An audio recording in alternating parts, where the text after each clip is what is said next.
प्यारे विद्यार्थियों, आज से हम 9th क्लास में साइंस विषय में अपने पढ़ाई शुरू करते हैं। और आज हमारा टॉपिक है हमारे आसपास के पदार्थ। तो बहुत सरल टॉपिक है, उससे हम शुरुआत करते हैं। तो हमारे आसपास के पदार्थ, तो हमारे आसपास जो भी हमें दिखता है वो सारे पदार्थ हैं। वो चाहे इंसान हो, जीवित पदार्थ हो या निर्जीव पदार्थ हो, वो सारे पदार्थ कहलाते हैं। तो सबसे पहला प्रश्न ये आता है कि पदार्थ क्या होता है। पदार्थ वो होता है जिसमें कुछ न कुछ द्रव्यमान होता है, यानी भार होता है, और वो स्थान घेरता है, तो वो पदार्थ कहलाता है। तो ऐसा कुछ भी जो स्थान घेरता हो और जिसमें द्रव्यमान होता हो, वह पदार्थ कहलाता है। पदार्थ छोटे छोटे कणों से मिलकर बना होता है। तो छोटे छोटे कण जो अणु होते हैं उनसे मिलकर बना होता है, और अणु अभाज्य होते हैं जिसको तोड़ा नहीं जा सकता। उदाहरण के तौर पे किताब, पेन, तारे, सूर्य आदि, ये सारे पदार्थ कहलाते हैं क्योंकि ये छोटे छोटे कणों से मिलकर बने हैं। इसके बाद में है पदार्थ की अवस्थाएं। पदार्थ की 3 अवस्था होती है, एक है ठोस, एक है द्रव और एक है गैस। ठोस जो भी हम वस्तुएं देखते हैं, जैसे पंखा, दीवार, मिट्टी की ईंट, ये सभी ठोस वस्तुएं हैं। ठोस वस्तुओं के गुण अलग होते हैं, द्रव वस्तुओं के गुण अलग होते हैं और गैस के गुण अलग होते हैं। सबसे पहले हम पढ़ेंगे ठोस। ठोस वस्तुओं के क्या गुण होते हैं। सबसे पहले उनके कण बहुत पास पास होते हैं। यहाँ पर ठोस वस्तु का उदाहरण दिया गया है कि उनके कण बहुत नजदीक नजदीक होते हैं, बहुत पास पास होते हैं। तो जब उसके कण बहुत पास पास होते हैं तो इसमें जो गति होती है वो बहुत कम पाई जाती है, यानी कोई भी पदार्थ दूसरा इसके ऊपर डाल देंगे तो उसके अंदर गति नहीं के बराबर होगी। इसके बाद में दूसरा है द्रव। द्रव के कण ठोस की अपेक्षाकृत दूर दूर होते हैं। यहाँ पे उदाहरण में दिया गया है कि ठोस की अपेक्षा द्रव में कण दूर दूर होते हैं। इसके बाद में गैस। गैस में ठोस और द्रव की अपेक्षा कण और ज्यादा दूर दूर होते हैं। यहाँ पे तीनों का अंतर स्पष्ट करेंगे। तो सबसे पहले है ठोस। आकार निश्चित रहता है, जैसे ये मार्कर है, ठोस है तो इसका आकार निश्चित है। कोई किताब है, ठोस है, उसका आकार निश्चित है। द्रव यानी जल को अपन जिस पात्र में डाल देंगे उसके आधार पर वो अपना आयतन पर अपना जो आकार है वो निश्चित करता है। यानी ग्लास में डालेंगे तो आकार अलग हो जाएगा, कटोरी में डालेंगे तो उसका आकार अलग हो जाएगा। तो जो द्रव का आकार है वो पात्र पर निर्भर करता है, यानी आकार निश्चित नहीं होता है, इसको अनिश्चित भी कह सकते हैं। इसके बाद में है गैस। तो गैस में आकार अनिश्चित होता है, यानी गैस के कण किधर भी गति कर सकते हैं। वह चारों दिशाओं में गति कर सकते हैं, ऊपर की ओर भी कर सकते हैं, नीचे की ओर भी कर सकते हैं। तो इसका आकार अनिश्चित होता है। इसके बाद में है आयतन।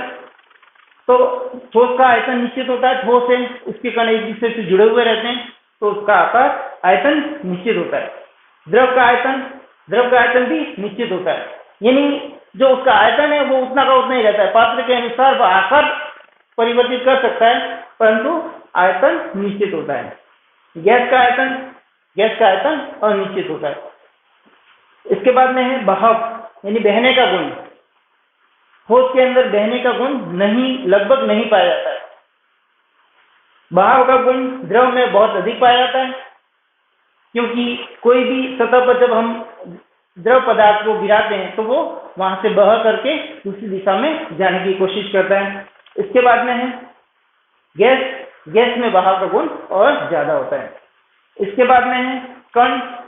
ठोस में कण बहुत पास पास होते हैं। यहाँ पे स्पष्ट है कि कण बहुत पास पास में होते हैं तो गतिज ऊर्जा इसमें बहुत कम होती है।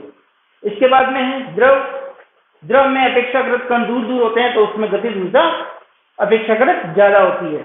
और गैस में कण बहुत ज्यादा दूर होते हैं तो गतिज ऊर्जा अपेक्षाकृत और ज्यादा होती है। इसके बाद में है संपीडिता। संपीडिता क्या होती है।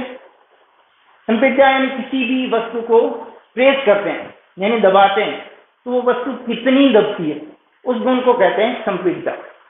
तो संपीडिता ठोस में लगभग नहीं होती है। इसके बाद में द्रव में अपेक्षाकृत कम होती है। इसके बाद में गैस में अपेक्षाकृत अधिक होती है। यानी आपने उदाहरण देखा होगा कि हमारे घर में सीएनजी आती है। सीएनजी का पूरा नाम क्या है? Compressed natural gas. यानी बहुत ज्यादा दबाव के ऊपर उसको द्रव अवस्था में परिवर्तित कर दिया गया है और उसके आयतन को कम कर दिया गया है और उसको एक सिलेंडर में भर दिया गया है।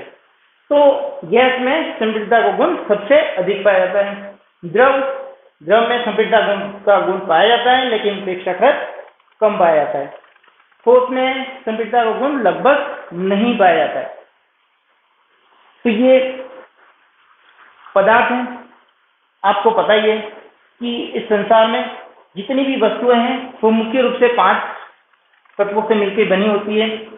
जल, आकाश, पृथ्वी, वायु और अग्नि। इन्हीं में से जितनी भी हमें वस्तुएं दिखाई देती है वो किसी न किसी वस्तु से मिलकर बनी होती है। तो पदार्थ वही, हम एक बार फिर से देखते हैं कि पदार्थ क्या होता है। छोटे छोटे कणों से मिलकर कोई भी वस्तु बनती है, वो पदार्थ कहलाती है। जो भी हमें अपने चारों ओर दिखाई दे रहा है, जिस वस्तु को हम छू सकते हैं, हवा जिसको हम छू नहीं सकते लेकिन महसूस कर सकते हैं, तो वो सारे पदार्थ क्या कहलाते हैं? पदार्थ कहलाते हैं। जिसमें जो स्थान घेरता है, जिसमें बाहर होता है, तो वो सारे पदार्थ कहलाते हैं। तो हमारे आसपास के पदार्थ, हमारे आसपास में कौन कौन से पदार्थ पाए जाते हैं? जैसे किताब, हवा, पंखा, दीवार, ये सारे पदार्थ हैं। तो सबसे पहले ठोस में और क्या क्या गुण होता है? एक तो उसके कण बहुत ज्यादा पास होते हैं, उसमें कठोरता पाई जाती है और उसमें संपीड़नशीलता का गुण बहुत कम होता है, उसमें बहने का गुण नहीं पाया जाता है। द्रव में अपेक्षाकृत बहने का गुण ज्यादा पाया जाता है, संपीड़ितता ज्यादा पाई जाती है और इसका आकार अनिश्चित होता है। गैस में संपीड़ितता का गुण सबसे अधिक पाया जाता है और आकार अनिश्चित होता है। तो बहुत सरल टॉपिक है कि हमारे आसपास के पदार्थ, हमारे आसपास के पदार्थ जो हमें दिखाई देते हैं वो सारे पदार्थ हमारे आसपास के पदार्थ कहलाते हैं। इसके बाद में नेक्स्ट टॉपिक में हम पढ़ेंगे हमारे आसपास के पदार्थ शुद्ध है या नहीं।